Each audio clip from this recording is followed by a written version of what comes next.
हरे कृष्णा सभी को। आप सबका एक बार और स्वागत है श्रीमद् भागवतम की क्लास में। तो लगभग लगभग चैप्टर नंबर 8 हम पूरा कर चुके थे। आज से चैप्टर नंबर 9 स्टार्ट करना है, यानी पहले स्कंद का, श्रीमद् भागवतम के पहले स्कंद का चैप्टर नंबर 9 आज करेंगे, जिसका शीर्षक है भगवान कृष्ण की उपस्थिति में भीष्म देव का देह त्याग। तो इसको पढ़ने से पहले सबसे पहले हम भगवान कृष्ण की प्रार्थना करेंगे। सभी लोग हाथ जोड़ दें। ओम नमो भगवते वासुदेवाय। जन्माद्यस्य यतो अन्वयात् विघ्नस्तार्थे अस्मभिज्ञ स्वराट् तेन तेने ब्रह्महृदाय आदि कवये मुह्यन्ति यत् सूर्याः तेजो वारिमृदां यथा विनिमयो यत्र त्रिसर्गोऽमृषा धाम्ना स्वेन सदा निरस्तिकुहकं सत्यं परं धीमहि। नारायणं नमस्कृत्य नरं चैव नरोत्तमं देवीं सरस्वतीं व्यासं ततो जयमुदीरये। अब आज का चैप्टर नंबर 9 हम स्टार्ट करते हैं। श्री सूत उवाच इति भीतः प्रजाद्रोहास् सर्वधर्म विवित्सया ततो विनशनं प्रगाद यत्र देवी व्रतो अपतत्। श्री सूत गोस्वामी ने कहा, कुरुक्षेत्र के युद्ध स्थल में इतने सारे लोगों का वध करने के कारण घबराए हुए महाराज युधिष्ठिर उस स्थल पर गए जहां नरसंहार हुआ था। वहां पर भीष्मदेव मरणासन होकर सरसैया पर लेटे थे। तो श्रीशुक जी कहते हैं कि युधिष्ठिर महाराज इतने घबराए हुए थे, महाभारत में इतने लोगों का वध करके इतना घबराए हुए थे। वो कहाँ पे गए? जहाँ पे गए जहाँ पर भीष्म पितामह मरणासन पे लेटे हुए थे, बाणों की सैया पर लेटे हुए थे। फिर आगे, तदा ते भ्रातरः सर्वे सदश्च वैवः सर्वस्वर्णभूषितः अन्वगक्षन् रथे विप्रा व्यासधौम्यादयस्तथा। उस समय उनके सारे भाई स्वर्ण आभूषणों से सजे हुए उच्च कोटि के घोड़ों द्वारा खींचे जाने वाले सुंदर रथों पर उनके पीछे चल रहे थे। उनके साथ व्यासदेव तथा धौम्य जैसे ऋषि, पांडवों के विद्वान पुरोहित तथा अन्य लोग थे। तो जब सब जा रहे थे तो सोने के आभूषण से युक्त रथों के साथ युधिष्ठिर के पीछे जा रहे थे, जो उच्च कोटि के घोड़ों द्वारा खींचे जा रहे थे। उनके साथ पांडवों के साथ उनके कुल पुरोहित, धौम्य जैसे महर्षि थे और अन्य लोग भी थे। भगवान अपि विप्रवसे रथेन सदनंजयः सह तैर्व्य रोचत नृपः कुबेर इव गुह्यके। हे ब्रह्मर्षि, भगवान श्री कृष्ण भी अर्जुन के साथ रथ पर सवार होकर पीछे पीछे चले आ रहे थे। इस प्रकार राजा युधिष्ठिर अत्यंत राजसी प्रतीत हो रहे थे, मानो कुबेर अपने साथियों से घिरा हो। तो यहाँ पे श्री सूत जी कहते हैं कि हे ब्रह्मर्षियों, हे शौनक ऋषि, हे आदि महर्षियों, भगवान कृष्ण भी पांडवों के साथ साथ में आ रहे थे। राजा युधिष्ठिर इस प्रकार प्रतीत हो रहे थे जैसे एक राजा चला आ रहा हो। वैसे तो राजा थे ही, लेकिन जब वो आ रहे थे तो आगे महाराज युधिष्ठिर, पीछे उनके पांचों भाई और साथ में महर्षिगण एवं अन्य लोग, और साथ में उनके पीछे भगवान कृष्ण। तो इस प्रकार प्रतीत हो रहा था जैसे एक, जैसे यहाँ पे उदाहरण दिया है कि कुबेर अपने साथियों के साथ आ रहा। तो किस प्रकार प्रतीत हो रहे थे युधिष्ठिर महाराज कि कुबेर अपने साथियों के साथ कहाँ जा रहा हो? भीष्म पितामह के पास। ठीक है। फिर आगे, फिर आगे दृष्ट्वा निपतितं धूमो द्विश्च युत विवामरं प्रणेमुः पांडवा भीष्मं सानुगाः सह चक्रिणा। अब भगवान कहते हैं, यहाँ पे देखिए शिशु जी क्या करते हैं, आकाश से आ गिरे देवता के समान उन्हें भूमि पर लेटे देखकर पांडव सम्राट युधिष्ठिर ने अपने छोटे भाइयों तथा कृष्ण समेत उन्हें प्रणाम किया। जिस प्रकार कोई देवता आकाश से आते हैं तो कोई समान मनुष्य की प्रतिक्रिया जो होती है प्रणाम करने की, उसी प्रकार जब भीष्म देव के पास पहुंचे, भीष्म पितामह के पास पहुंचे, तो समस्त भाइयों ने उनको प्रणाम किया। भगवान कृष्ण ने भी साथ में समस्त पांडवों के साथ भीष्म पितामह को प्रणाम किया। तत्र ब्रह्मर्षयः सर्वे देवर्षयश्च सत्तमं राजर्षयश्च तत्रासन् द्रष्टुं भरत पुंगवम्। राजा भरत के वंशजों यानी भरत महाराज के वंशज जो पांडव थे, तो राजा भरत के वंशजों में प्रधान भीम, जैसे पांडव भी थे, कौरव भी थे, लेकिन अभी जो सबसे वृद्ध और सबसे ज्यादा बुजुर्ग कौन है? भीष्म पितामह। ठीक है। तो राजा भरत के वंशजों में प्रधान भीष्म को देखने के लिए ब्रह्मांड के सारे सतोगुणी महापुरुष यथा देवर्षि, ब्रह्मर्षि तथा राजर्षि वहां पर एकत्रित हुए। तो राजा भरत के जो वंशज हैं, उनके जो अभी तक जीवित हैं जो व्यक्ति, उनमें कौन है सबसे वृद्ध? भीष्म पितामह। उनको देखने के लिए जितने भी महापुरुष हैं, सतोगुणी महापुरुष, सभी देवर्षि, राजर्षि और ब्रह्मर्षि ऋषि, सभी के सभी वहां पे उपस्थित थे। ठीक है। जितने भी देवर्षि, ब्रह्मर्षि और राजर्षि, सभी के सभी वहां पे उपस्थित थे।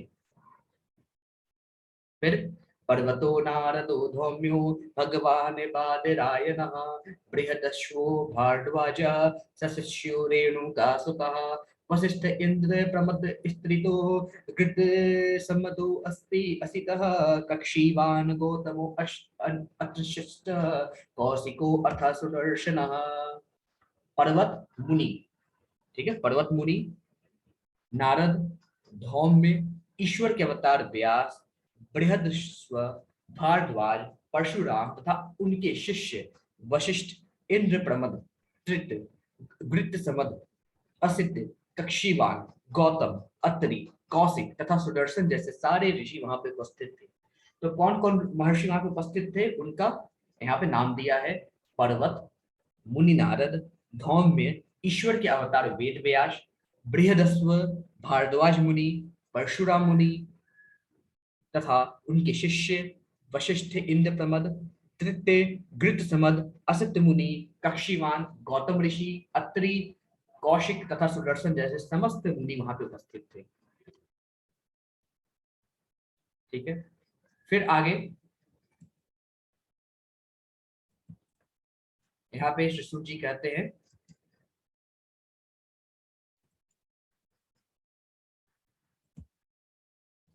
अन्ये च मुनियो ब्राह्मण ब्रह्मराता दयो अमलः शिष्यैरुपेत आजगम्मु कश्यपांगीर सादयः तथा सुखदेव गोस्वामी एवं अन्य पवित्र आत्माएं कश्यप, आंगिरस इत्यादि अपने अपने शिष्यों के साथ वहां पर आए, एवं सुखदेव गोस्वामी भी आए, एवं अन्य पवित्र आत्माएं जो कि सतोगुणी थी, सभी के सभी महर्षि कश्यप, महर्षि आंगिरस इत्यादि अपने अपने शिष्य, सभी सभी गुरु अपने अपने शिष्यों के साथ, अपने अपने विद्यार्थियों के साथ भीष्म पितामह से मिलने आए। ठीक है। तो सभी सभी अपने अपने अपने अपने शिष्यों के साथ वहां पे मिलने आए। ठीक है।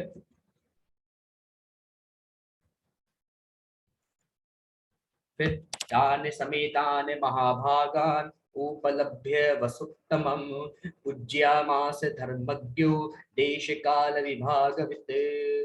8 वसुओं में सर्वश्रेष्ठ भीष्म देव ने, जो 8 वसु हैं उनमें जो सर्वश्रेष्ठ कौन है? भीष्म देव। वहां पर एकत्रित हुए समस्त महान तथा शक्ति संपन्न ऋषियों का स्वागत किया। तो जितने भी महर्षिगण थे, ब्रह्म ऋषि थे, राज ऋषि थे, जितने भी लोग वहां पे उपस्थित थे, साथ में पांडव, कृष्ण भगवान, 8 वसुओं में सर्वश्रेष्ठ भीष्म देव यानी स्वयं भीष्म पितामह ने वहां पर एकत्र हुए समस्त महान तथा शक्ति संपन्न ऋषियों का स्वागत किया, क्योंकि भीष्म देव को देश तथा काल के अनुसार समस्त धार्मिक नियमों की भली भांति जानकारी थी, क्योंकि भीष्मदेव को समय और काल के अनुसार जितने भी धार्मिक नियम थे उनको सभी की जानकारी थी। फिर आगे कृष्णम च तत् प्रभावज्ञ आसीनम जगदीश्वरम हृदय स्थितम पूज्य यामास माययोपात विग्रह। भगवान कृष्ण प्रत्येक के हृदय में आसीन है, तो भी वे अपनी अंतरंगा शक्ति से अपना दिव्य रूप प्रकट करते हैं। ऐसे भगवान साक्षात भीष्मदेव के समक्ष बैठे हुए थे, और चूंकि भीष्मदेव उनकी महिमा से परिचित थे, अतएव उन्होंने उनकी विधिवत पूजा की। तो भगवान श्री कृष्ण तो वैसे तो सभी के हृदय में उपस्थित हैं, परंतु भगवान श्री कृष्ण अपनी अंतरंगा शक्ति के कारण अपने दिव्य रूप में प्रकट होते हैं, और ये जानते थे भीष्मदेव इसलिए भीष्मदेव ने उनकी विधिवत पूजा की, क्योंकि भीष्मदेव उनकी महिमा से भली भांति परिचित थे। ठीक है, फिर आगे पांडव पुत्रानुपासीनान पश्रय प्रेम संगतान अभ्याचष्टान अनुरागाश्चैर अंधीभूतेन चक्षुषा। पासी महाराज पांडु के सारे पुत्र शांत बैठे हुए थे और अपने मरणासन पितामह के प्रेम से अभिभूत थे। यह देखकर भीष्मदेव ने उन्हें भावपूर्ण बधाई दी। उनके नेत्रों में आनंद अश्रु थे, क्योंकि वे प्रेम तथा स्नेह से अपलावित थे। तो जैसे ही भीष्मदेव की नजर पांडव पुत्रों पे पड़ी, महाराज पांडु के जितने भी 5 पुत्र थे सभी शांत बैठे थे और अपने भीष्म पितामह जो कि मरणासन थे उनके प्रेम से अभिभूत थे, उनके प्रेम में डूबे हुए थे। यह देखकर भीष्मदेव ने उन्हें भावपूर्ण बधाई दी। बधाई, उनके नेत्र में आनंद अश्रु थे। भीष्म पितामह के नेत्र में खुशी के आंसू थे, क्योंकि वह प्रेम से और स्नेह से अपलावित हो गए थे। ठीक है, फिर अहो कष्टमहो अन्यायम यद्यूयम धर्म नंदनः जीवितुम नाहर्थे क्लिष्टम विप्र धर्मा अच्युताश्रय। भीष्मदेव ने कहा, ओहो, तुम लोगों ने साक्षात धर्म के पुत्र होते हुए भी कितनी यातनाएं तथा कितनी अन्याय सहा है। उन कष्टों के अंतर्गत तुम सबको जीवित रहने की आशा न थी, फिर भी ब्राह्मणों, ईश्वर तथा धर्म ने तुम्हारी रक्षा की है। अब भीष्मदेव कहते हैं, हे पांडव पुत्रों, आप लोग स्वयं धर्म के अवतार हैं, परंतु आपने अनेक तरह के कष्ट पाए, अनेक तरह की यातनाएं आपको झेलनी पड़ी, इतना अन्याय सहा। शायद आप लोग जीवित ना होते अगर आप पे भगवान की, महर्षियों की, ब्राह्मणों की एवं धर्म की कृपा नहीं होती। तो धर्म ने आपका रक्षण किया है, भगवान कृष्ण ने आपका रक्षण किया है, महर्षियों एवं ब्राह्मणों के आशीर्वाद ने आपका रक्षण किया है। ऐसा भीष्म पितामह पांडव पुत्रों को बोलते हैं। फिर आगे, संस्थिते अतिरथे पांडो प्रथा बाल प्रजावधु युष्म अत्कृते बहुन क्लेशान प्राप्ता तोक अवती मुहु। फिर आगे भीष्म पितामह बोलते हैं, जहां तक मेरी पुत्र वधु कुंती का संबंध है, वह महान सेनापति पांडु की मृत्यु होने पर अनेक सारे बच्चों के साथ विधवा हो गई और इसके कारण उसने घोर कष्ट सहे। और अब जब तुम लोग बड़े हो गए हो तो भी वह तुम्हारे कर्मों के कारण काफी कष्ट उठा रही है। तो यहाँ पे भीष्म पितामह कहते हैं, हे मेरे प्रिय पुत्र पांडवों, जहां तक मेरी पुत्र वधु कुंती का सवाल है, वो महान सेनापति पांडु की पत्नी होते हुए भी जब उन्होंने उनकी मृत्यु हुई उसके बाद उन्होंने अनेक कष्ट उठाए, क्योंकि तुम सभी उस समय बालक थे, तो उन्होंने अनेक तरह के कष्ट उठाए, बहुत कष्ट सहे। और अब तुम लोग बड़े हो गए हो, परंतु देखो ना, समय की क्या विडंबना है। माया, ये आप कह सकते हैं कि नसीब की क्या विडंबना है, अभी भी तुम सभी के साथ कष्ट उठा रही है। फिर सर्वे काल कृते कृतं मन्ये भवतां च यद प्रियं सपालो यद वेशे लोगो वायुरीव घनावलिः। फिर भीष्म पितामह कहते हैं, मेरे विचार से यह सब प्रबल काल के कारण हुआ है, जिसके वशीभूत होकर हर कोई व्यक्ति प्रत्येक लोक में मारा मारा फिरता है, जिस प्रकार वायु द्वारा बादल इधर से उधर ले जाए जाते हैं। तो यहाँ पे भीष्म पितामह कहते हैं, जो भी हुआ सब काल के कारण हुआ। समय इतना प्रबल है, इतना बलवान होता है कि हर कोई, प्रत्येक व्यक्ति मारा मारा फिरता है। यहाँ जब बादल, घने बादल घिर आते हैं तो वायु उन्हें उड़ा ले जाता है। उसी प्रकार जब समय विपरीत होता है तो बड़े बड़े महाराज लोग भी भीख मांगने लगते हैं, भिखारी बन जाते हैं। समय बहुत बलवान है। आप लोग तो धर्म के पुत्र हैं, उसके बावजूद भी आप लोगों को इतना कष्ट खाना पड़ा। बताइए, सोचिए, ये सब क्या है, काल का प्रभाव है। फिर आगे यहाँ पे शिशु जी महाराज बताते हैं कि भीष्म पितामह कहते हैं, यत्र धर्मस्तु राजा गदा पाविर्ण वृकोदरः कृष्णो अस्त्री गांडीवम चापम सुहत्य कृष्णस्तो तो अस्ततो विपतः। तो यहाँ पे आगे भीष्म पितामह बोलते हैं, ओह, अपरिहार्य काल का प्रभाव कितना आश्चर्यजनक होता है। अपरिहार्य काल का प्रभाव इतना आश्चर्यजनक होता है, यह अपरिवर्तनीय है। अन्यथा धर्मराज के पुत्र युधिष्ठिर गदाधारी भीम तथा गांडीव अस्त्र धारण करने वाले बलशाली महान धुरंधर अर्जुन एवं सबके ऊपर पांडवों के प्रत्यक्ष हितैषी कृष्ण के होते हुए यह विपत्ति क्यों आती। तो यहाँ पे भीष्म पितामह कहते हैं कि देखिए ना, काल का कितना प्रभाव है कि स्वयं धर्म के पुत्र युधिष्ठिर, अर्जुन, भीष्म और भगवान स्वयं कृष्ण त्रिलोकी नाथ, जो समस्त जीवों के ब्रह्मा भगवान है, कृष्ण भगवान, श्याम सुंदर, इनके रहते भला विपत्ति आ सकती है। परंतु देखो काल की कितनी ज्यादा विडंबना है, कितना प्रबल है काल, समय कितना बलवान है। फिर आगे, नाहा हयास्य कहिर्चिद आर्जन पुमान वीर विदित युद्धवे जिज्ञासया युक्ता मुह्यन्ति कवयो अपि। हे राजन, भगवान श्री कृष्ण की योजना को कोई नहीं जान सकता, यद्यपि बड़े बड़े चिंतक उनके विषय में जिज्ञासा करते हैं, लेकिन वे मोहित हो जाते हैं। अब यहाँ पे भीष्म पितामह भगवान श्री कृष्ण की बड़ाई करते हैं कि हे पांडवों, भगवान श्री कृष्ण की योजना, उनकी लीलाओं को कोई नहीं जान सकता। बड़े बड़े ऋषि महर्षि प्रयास करते हैं, परंतु भगवान कृष्ण की मोहिनी ऐसी है, उनकी माया ऐसी है कि बड़े बड़े ऋषि महर्षियों को मोह लेती है, और इसलिए वो मोहित हो जाते हैं जब भी भगवान के बारे में जानने का प्रयास करते हैं। फिर आगे भीष्म पितामह कहते हैं, तस्मादिदं देवतंत्रं वैवस्य भर्तर्षभा तस्यानु विहितो अन्नाथा नाथ पाहि प्रजा प्रभो। फिर यहाँ पे भीष्म पितामह बोलते हैं, अतएव हे भरत वंश में श्रेष्ठ युधिष्ठिर, मैं मानता हूं कि यह सब भगवान की योजना के अंतर्गत है। तुम भगवान की अचिंत योजना को स्वीकार करो और उसका पालन करो। अब तुम नियुक्त किए गए शासना अध्यक्ष हो, अतः हे महाराज, आपको अब उन लोगों की देखभाल करनी चाहिए जो असहाय हो चुके हैं। अब यहाँ पे भीष्म पितामह समझाते हैं युधिष्ठिर महाराज को, हे युधिष्ठिर, हे भरतवंश में श्रेष्ठ, सब कुछ भगवान की योजना थी, इसको स्वीकार करिए। और अब आपको, आपका दायित्व है शासनाध्यक्ष का, आप राजा हैं, अब आपको उन सभी का सहायक बनना है जो लोग अब असहाय हो चुके हैं, युद्ध में जिनका सब कुछ लुट चुका है, उनका सहायक बनिए एवं प्रजा का पालन कीजिए, यही मैं आपसे आशा करता हूँ। फिर आगे विश्व पितामह बोलते हैं, एष वै भाग भगवानश्च आक्षादाद्यो नारायणः पुमान् मोहयन्मायया लोकं गूढश्चरति वृष्णिषु। ये श्री कृष्ण अकल्पनीय आदि भगवान ही हैं, ये प्रथम नारायण अर्थात परम भोक्ता है, लेकिन ये राजा वृष्णि के वंशजों में हमारी ही तरह विचरण कर रहे हैं और हमें स्वसर्जित शक्ति के द्वारा मोहग्रस्त कर रहे हैं। अब भीष्म पितामह फिर भगवान कृष्ण के बारे में कहते हैं, ये जो श्री कृष्ण भगवान है ना, ये अकल्पनीय आदि भगवान ही है, ये परम भोक्ता हैं, परंतु ये वृष्णिवंशियों के राजा के रूप में इधर उधर विचरते हैं और हम सबको बार बार मोहित करते रहते हैं। भगवान मनमोहन है, हमेशा अपनी माया से लोगों को मोहित करते हैं। ठीक है, फिर आगे,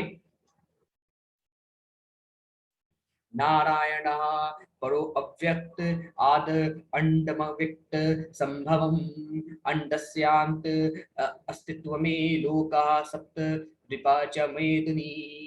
ठीक है, ये भगवत गीता का शंकर भाष्य है। एक यहाँ पे श्लोक लिया गया था कि भीष्म देव उन 12 महाजनों में से एक हैं जो दिव्य ज्ञानों के सिद्धांतों को जानते हैं। श्री कृष्ण को आदि भगवान क्यों कहा उन्होंने? क्योंकि कहे जाने की उनकी द्वारा की गई पुष्टि की निर्विशेषवादी शंकर के द्वारा भी परिपुष्टि की गई है। यानी जो आदि शंकराचार्य थे, जो कि शंकर स्वयं थे, ठीक है, उन्होंने भी परिपुष्टि की है, अन्य सारे आचार्यों ने भी इस कथन की पुष्टि की है। अतः श्री कृष्ण को आदि भगवान के रूप में स्वीकार न करने की कोई संभावना नहीं है। भीष्मदेव ने कृष्ण भगवान को यहाँ पे आदि भगवान का दर्जा दिया था। उसी प्रकार से निर्विशेषवादी का जो सिद्धांत लाए थे, अद्वैतवाद का सिद्धांत जो लाए थे आदि शंकराचार्य जी, जो कि स्वयं शंकर जी के ही अवतार हैं, उन्होंने भी इस कथन की पुष्टि की। अनेक महर्षियों ने भी इस कथन की पुष्टि की। मतलब कृष्ण ही भगवान है, आदि भगवान है, और जो इस चीज को नहीं मानता वो महामूर्ख है। ठीक है, फिर आगे हम चलते हैं। अश्यानुभावां भगवान वेद गुह्यतमं शिवः देवर्षि नारदः साक्षात् भगवान कपिलो नृपः। हे राजन, शिव जी, देवर्षि नारद तथा भगवान के अवतार कपिल, ये सभी प्रत्यक्ष संपर्क द्वारा भगवान की महिमा के विषय में अत्यंत गोपनीय जानकारी रखते हैं। तो यहाँ पे भीष्म पितामह कहते हैं, हे राजन, हे युधिष्ठिर, शिव जी, देवर्षि नारद और भगवान के अवतार कपिल मुनि सभी के सभी भगवान के द्वारा संपर्क में रहते हैं हमेशा, उनकी महिमा जानते हैं। बहुत सारी ऐसी बातें हैं इनके पास गोपनीय रूप में रहती हैं, भगवान की भक्ति है ना, भगवान के बारे में, भगवान की महिमा गोपनीय रूप से, भगवान के भक्त, ये सब महान भक्त भगवान के, और इसके कारण ये गोपनीय रूप से भगवान के बारे में बहुत सारी चीजें जानते हैं।